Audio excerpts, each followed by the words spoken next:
Hello बच्चों, कैसे हैं आप सब। आई होप कि आप सब बहुत अच्छे होंगे और अपनी स्टडी अच्छे से कर रहे होंगे। सो स्टूडेंट्स, आज की इस क्लास में हम सॉल्व करने वाले हैं क्लास 10th मैथ्स एनसीईआरटी से chapter 7 coordinate geometry exercise 7.2 question number 5। Okay, so question number 5 अच्छे से समझेंगे आप। देखिए, question is find the ratio in which the line segment joining A and B is divided by the x axis. Okay, देखिए क्वेश्चन में हमें given है कि एक पॉइंट हमारे पास ए है एंड एक पॉइंट हमारे पास बी है। ओके, सो ये जो दोनों पॉइंट्स हैं, इन दोनों पॉइंट्स को ज्वाइन करने से जो हमें लाइन मिलती है वो लाइन डिवाइडेड है एक्स एक्सिस से। ओके, सो हमें इस लाइन को रेशियो फाइंड करना है। ठीक है, नेक्स्ट है also find the coordinates of the point of division, और उस पॉइंट के कोऑर्डिनेट्स भी फाइंड करते हैं जो इस लाइन को डिवाइड करता है। ठीक है, तो दो चीजें यहाँ पे हमें फाइंड करनी है। पहले रेशो फाइंड करना है, सेकेंड रेशो फाइंड करने के बाद हमें उस पॉइंट के कोऑर्डिनेट्स फाइंड करने हैं जो पॉइंट इस लाइन को टू पार्ट्स में डिवाइड करता है। तो देखिए यहाँ पर मैं आपको समझा देती हूँ। ये जो लाइन है हमारे पास, let's say A B is a line. A के कोऑर्डिनेट्स है हमारे पास 1, -5 एंड बी के कोऑर्डिनेट्स है हमारे पास, बी के कोऑर्डिनेट्स है -4, 5। Okay, so P is divided A B in two ratio. So जब हमें रेशो फाइंड करना होता है तब हम क्या लेते हैं, K/1। ओके, सो इससे पहले वाले क्वेश्चन में मैंने आपको दोनों तरीके से क्वेश्चन को करके दिखाया कि आप M1 और M2 से कैसे सॉल्व कर सकते हैं और K/1 से। लेकिन आई सजेस्ट कि जब भी हमें क्वेश्चन में रेशो फाइंड करना हो तब हम रेशो K/1 लेंगे, क्योंकि यहाँ पर हमें सिर्फ एक ही वेरिएबल की वैल्यू फाइंड करनी होगी जो कि हमारे लिए इजी पड़ जाएगा। तो ओके, सो K/1 में डिवाइड करता है, और ये जो पॉइंट P है ये हमारा एक्स एक्सिस पर है। ओके, ये जो पॉइंट है हमारा, ये हमारा एक्स एक्सिस पर है। तो एक्स एक्सिस पर जो कोऑर्डिनेट्स होते हैं उसमें y हमेशा हमारा 0 होता है। ठीक है, तो यहाँ से हमारे पास ये पॉइंट्स आ गए, तो यहाँ पर मैं राइट कर देती हूँ। देखिए यहाँ पर मैं राइट कर देती हूँ कि let the required ratio, let the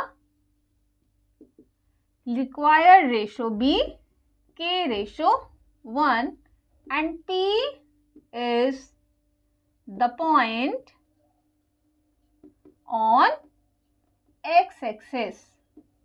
P is the point on x-axis dividing diving, dividing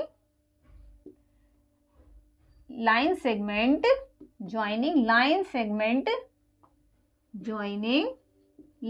segment AB in K/1। Okay, अब जो P है वो हमारा ऑन एक्स एक्सिस है। So coordinates of P will be x, 0।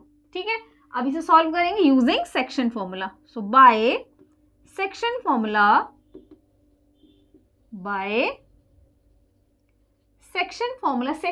क्या आएगा हमारे पास। देखिए Pxy इज इक्वल टू कितना होता है हमारे पास, mx2 plus nx1 upon m+n, उसके अलावा my2 plus ny1 upon m+n।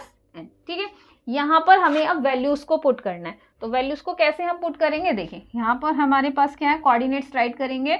So m is equal to k and n is equal to 1। ठीक है, उसके अलावा हमारे पास है x1 कितना 1 और y1 -5। ठीक है, x2 कितना -4 and y2 is equal to कितना 5। ठीक है, अब हम इसे यहाँ पे सॉल्व करेंगे। तो मैं क्या करती हूँ, ये वाली जो वैल्यूज हैं ये इसमें सेक्शन फॉर्मूला में पुट कर देती हूँ। देखिए एक्स वाई, P के कोऑर्डिनेट्स क्या है एक्स वाई, तो यहाँ पे मैंने इनको साथ में लिख दिया, कोमा लगा देंगे। ठीक है, अब y का कोऑर्डिनेट कितना है 0। सो x, 0 इक्वल्स टू, अब पहले हम x एक्सिस वाली वैल्यू राइट कर देंगे, x कोऑर्डिनेट वाली। सो m की जगह कितना रखेंगे k, एंड x2 की वैल्यू कितनी -4 प्लस और n की वैल्यू कितनी 1 और x1 की वैल्यू कितनी है हमारे पास देखिए 1, ओके, अपॉन k प्लस 1, ठीक है। नेक्स्ट आ जाएगी हमारे पास y एक्सिस वाली वैल्यू, तो m की जगह पर k एंड y2 की जगह पर रखेंगे हम इंटू 5 प्लस 1 और y1 की जगह पर रखेंगे -5, ओके, अपॉन k प्लस 1। अब हम इसको सॉल्व कर देंगे। सो x, 0 इज इक्वल टू कितना -4k plus 1 upon k plus 1, कितना 5k plus minus -5 upon k plus 1, okay. अब हम इनको कंपेयर करेंगे मतलब first value is for x and second value is for y, okay. So first से अगर हम सॉल्व करेंगे सो यहाँ पे x वेरिएबल है, यहाँ पे k है, दो वेरिएबल है तो सॉल्व नहीं हो पाएगा, तो सेकंड से सॉल्व करेंगे इज इक्वल टू 0 लेंगे, यहाँ पे k वेरिएबल है, एक सिंगल वेरिएबल है, सो हम इजीली वैल्यू फाइंड कर पाएंगे। तो हम क्या करेंगे 0 is equal to 5k minus 5 upon k plus 1, okay. So इसको इधर की तरफ शिफ्ट करेंगे, क्रॉस मल्टीप्लाई करेंगे तो कितना हो जाएगा 0 into k plus 1 is equal to 5k minus 5, तो ये कितना हो जाएगा हमारे पास 0 इज इक्वल टू कितना 5k माइनस 5। अब देखिए -5 को इधर शिफ्ट करेंगे, so 5k equals to 5, so k is equal to 5 upon 5 1, so ratio कितना था हमारा 1:1।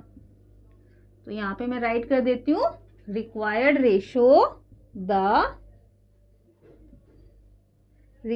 Ratio is k:1 is equal to 1:1, okay. Now to find the value of the coordinates of the point of division. इसका मतलब अब हमें क्या करना है, अब हमें इस वाले कोऑर्डिनेट की वैल्यू फाइंड करने, तो हम क्या करेंगे यहाँ से k इज इक्वल टू 1 और 1 इज इक्वल टू 1, इन दोनों वेरिएबल की जो वैल्यू है नॉट वेरिएबल, ठीक है, k और 1 की जो वैल्यू है वो क्या करेंगे हम यहाँ पर पुट करेंगे, ठीक है। तो आप पहले इसे नोट कर लें, उसके बाद हम आगे का सॉल्व करते हैं, ठीक है।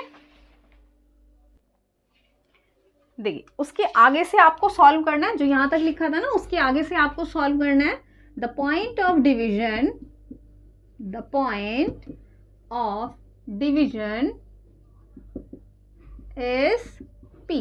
इज P, ओके, और P के कोऑर्डिनेट्स क्या थे x, 0, फॉर किसके लिए निकालेंगे अब हम k इज इक्वल टू 1 के लिए। सो x की वैल्यू कितनी x और 0 0 इज इक्वल टू 4, k को रिप्लेस करेंगे 1 से, प्लस 1 अपॉन 1 प्लस 1, यहाँ कितना 5 इंटू 1 माइनस 5 अपॉन 1 प्लस 1, इसको सॉल्व करेंगे, देखिए कितना 4 1 जा 4 प्लस 1 अपॉन 2, 5 माइनस 5/2, ये कितनी वैल्यू हो गई 0, तो कितना आ गया हमारे पास 5/2, और इसको देखिए 5 माइनस 5 इक्वल्स टू 0, और 0 को अगर हम किसी भी नंबर से डिवाइड करेंगे सो 0 आएगा, सो इसकी वैल्यू हो गई 0। तो इसका मतलब coordinates of the point of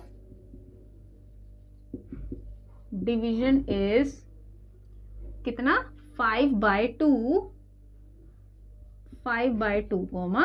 0, this is the answer, okay. So यहाँ पर हमारा क्वेश्चन नंबर 5 कंप्लीट हो जाता है। सो अगर आप मेरे चैनल के साथ नए जुड़ रहे हैं सो प्लीज़ मेरे चैनल को लाइक शेयर सब्सक्राइब करें, बेल आइकन को प्रेस करें, क्वेश्चन अच्छे से समझ में आता है तो वीडियो को शेयर करें और लाइक करें, ठीक है। तो बढ़ते हैं अपने अगले क्वेश्चन की तरफ, दैट इज क्वेश्चन नंबर 6। तब तक के लिए bye bye and thank you.